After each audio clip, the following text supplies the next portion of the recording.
Hi friends, எல்லாருக்கும் வணக்கம். எல்லோரும் எப்படி இருக்கீங்க? எல்லோரும் ரொம்பவே நல்லா இருப்பீங்கன்னு நம்புகிறேன். நாங்களும் ரொம்பவே நல்லா இருக்கோம். இன்றைக்கி வீடியோவில் டிப்ஸு சொல்கிறேன்னு சொல்லியிருந்தோம் இல்லையா, யூஸ்ஃபுல்லான கிச்சன் டிப்ஸு. ஃபஸ்ட்டு டிப் என்ன அப்படின்னா, கீரை நீங்கள் வாங்கினீங்கன்னா 1 or 2 டேஸ்லேயே வதங்கி காஞ்சி போன மாதிரி ஆகிடும், ரொம்ப துவண்டு போயிடும். அந்த மாதிரியானதுக்கு என்ன பண்ணுறீங்கன்னா, இந்த மாதிரி நான் துண்டு தான் யூஸ் பண்ணியிருக்கேன். நீங்கள் வேறு துணி இருந்துச்சுனாலும் காட்டன் கிளாத் மாதிரி எடுத்துக்கோங்க.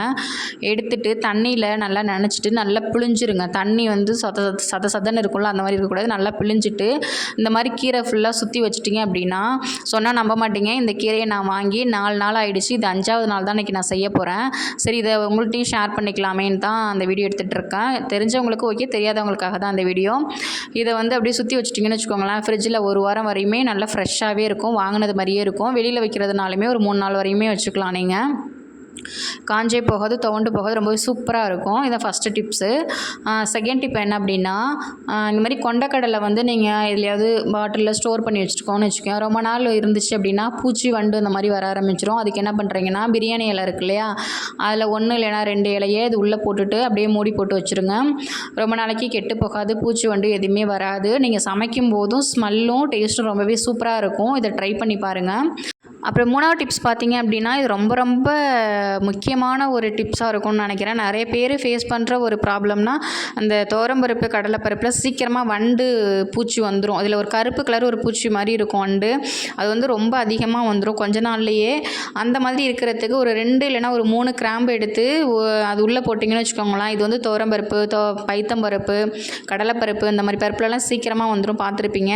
இந்த மாதிரி போட்டு மூடி போட்டு க்ளோஸ் பண்ணி வச்சிட்டிங்கன்னு வச்சுக்கோங்களேன், ரொம்ப நாள் கெட்டே போகாது, ஸ்மெல்லு எதுவும் வரும்னு பயப்படவே வேணாம், ரொம்பவே சூப்பராக இருக்கும். இப்போ 4வது டிப்ஸ் என்ன அப்படின்னா, கருவேப்பிலை அப்படியே காம்போடையே சில பேர் வச்சுருவாங்க. அந்த மாதிரி வச்சிட்டிங்கன்னா சீக்கிரமாக காஞ்சி போன மாதிரி ஆகிடும். நீங்கள் கவரில் கட்டி வச்சாலுமே அதுவும் காஞ்சி போன மாதிரி தான் ஆகிடும், ரொம்ப நாள் இருக்காது. அதே காம்பில் இருந்து இந்த மாதிரி உருவி ஒரு பாக்ஸில் போட்டு மூடி போட்டு வச்சிட்டிங்கன்னு வச்சுக்கோங்களேன், ரொம்ப நாள் ஃப்ரெஷ்ஷாகவே இருக்கும், காஞ்சும் போகாது. கண்டிப்பாக ட்ரை பண்ணி பாருங்கள், சூப்பராக இருக்கும் இந்த டிப்ஸு. இப்போ 5வது டிப்ஸ் என்ன அப்படின்னா, உருளைக்கிழங்கு நீங்கள் கட் பண்ணி கொஞ்சம் லேட் ஆகிடுச்சுன்னு வச்சுக்கோங்களேன், அந்த உருளைக்கிழங்கு உள்ளே கட் பண்ணி வச்சுருக்கிறதுல கலர் ஒரு மாதிரி ப்ரௌன் கலர் மாதிரி ஒரு மாதிரி உங்களுக்கு பார்த்தாலே தெரியும், கலர் மாறி போயிடும். அந்த மாதிரி மாறாமல் இருக்கிறதுக்கு கட் பண்ணிவிட்டு 2 டைம் நல்லா வாஷ் பண்ணிடுறீங்களா, வாஷ் பண்ணிவிட்டு அதுக்கப்புறம் கொஞ்சமாக தண்ணி ஊற்றி வச்சிட்டிங்கன்னு வச்சுக்கோங்களேன், கலர் எதுவுமே மாறாது, அப்படியே இருக்கும். ட்ரை பண்ணி பாருங்கள்.